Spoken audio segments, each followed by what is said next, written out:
আপনাদেরকে একটা সুখবর জানানোর জন্য কিন্তু চলে আসছি। আপনারা শুনলে কিন্তু অবশ্যই সবাই খুশি হবেন।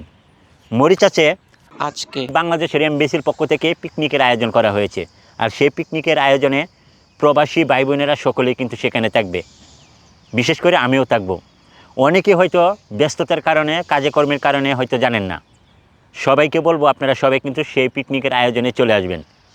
এবং কি যারা না আসতে পারবেন সবার জন্য দোয়া এবং শুভকামনা রইল। আপনারা সবাই উৎসাহ দিবেন আর ভিডিওগুলো শেয়ার দিবেন। আর কালকের আয়োজনের যে অনুষ্ঠানগুলো সেগুলো তুলে ধরার চেষ্টা করব, আপনারা অনুভব করবেন। দেশ এবং দেশের বাহিরে যারা ভিডিওগুলো দেখবেন সবাই ভিডিওগুলো তুলে ধরার চেষ্টা করবেন, শেয়ার করে দেবেন এবং কি উৎসাহ দিবেন সকলকে। আর বাংলাদেশের এমবেসি সকলকে আমাদের পক্ষ থেকে দোয়া এবং ভালোবাসা রইল তাদের প্রতি, কারণ তারা যেন আরও ভালো ভালো কাজ করতে পারে আমাদের প্রবাসীদেরকে নিয়ে। আমরা প্রবাসীরা সকলেই কিন্তু আনন্দিত তাদের কার্যকর্মগুলো দেখে। আমাদেরকে সবসময় উৎসাহ দিয়ে রাখেন এই বাংলাদেশের এমবেসি। সকলকেই বলবো আপনারা সবাই শুধু আমাদের জন্য না, এই বাংলাদেশের এমবেসির জন্য আপনারা সবাই দোয়া করবেন। কারণ মরিচাসের বাংলাদেশের যে এমবেসির লোকেরা আছে সকলেই কিন্তু একজন সুনামধর্মী এবং কি ভালো মনের মানুষ তারা।